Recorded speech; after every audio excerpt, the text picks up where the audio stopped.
Hello students, today I will discuss the Coyote triangle of neck. You can see here actual picture of bookish picture of the Coyote triangle. Here you can visualize this is trachea, laryngeal part and pharyngeal constrictor group of muscles, and this one is omohyoid and upper will be digastric muscle. Just you remember, keep in your mind, this is the area. Later on I will define the boundary and contents in details. See here.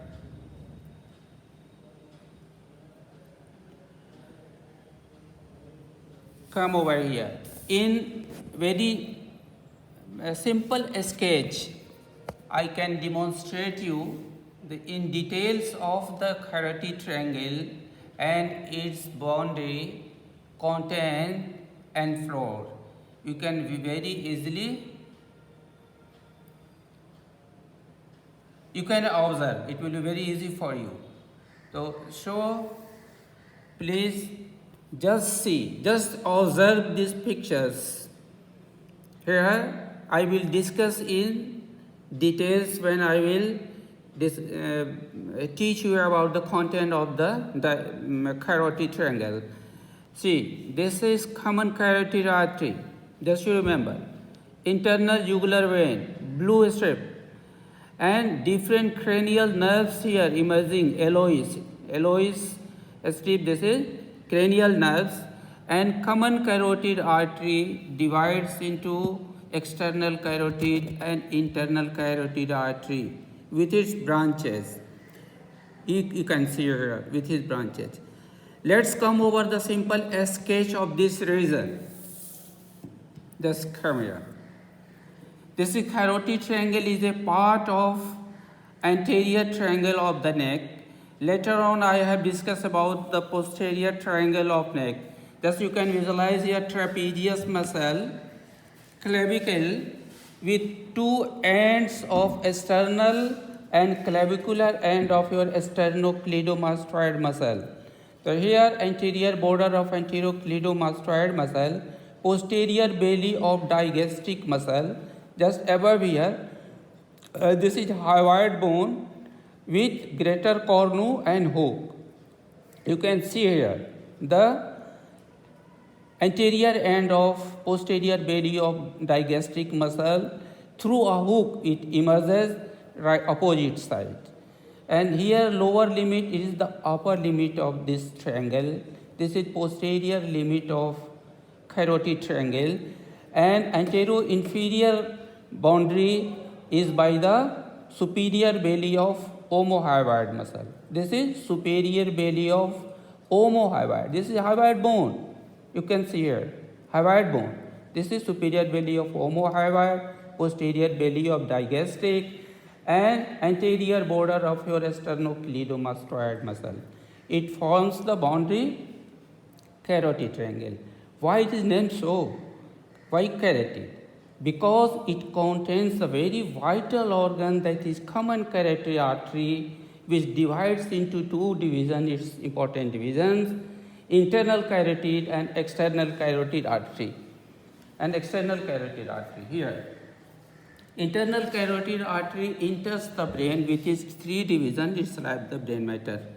And external carotid artery. Later on, first tell me the floor of this triangle. Later on I will discuss individually with the artery and nerves. The floor is formed by the upper part is formed by the middle constrictor muscle of the pharynx. You can see with a simple strips here. Almost half of the portion is covered by this middle constrictor muscle, and lower half almost is covered by the inferior constrictor muscles. You can see here, this is the limit of inferior constrictor muscle, and right side you can see the hypoglossal muscle is here, hypoglossal muscle, and thyrohyoid muscle is here, hypoglossal muscle, thyrohyoid muscle, middle constrictor and inferior constrictor muscle. It forms the floor of this triangle. Now come over the contents of the triangle. You can see here very easily, this is internal jugular vein. See here, internal jugular vein. This is the content. One important, your common carotid artery, taking division from here. This is internal carotid artery and this is external carotid artery. Now here, observe here, this is circulation just above the bifurcation of the common carotid artery. This circulation is known as carotid sinus. And at the site of bifurcation of common carotid artery, there is a carotid body. It is a carotid body lying here. It's a very important structure playing role during controlling the respiratory and cardiovascular rates, heart rate. This carotid body it acts like a chemoreceptor. It is situated where? It is situated at the site of bifurcation of common carotid artery here.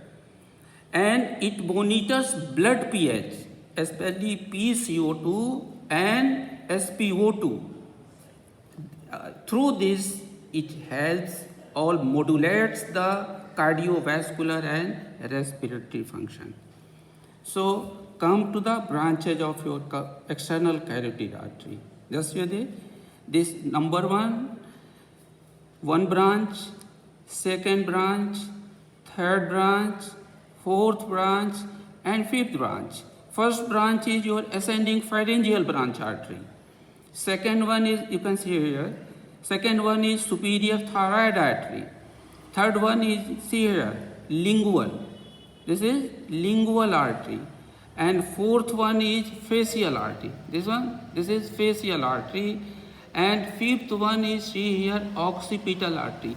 Just remember your posterior triangle of neck, submental.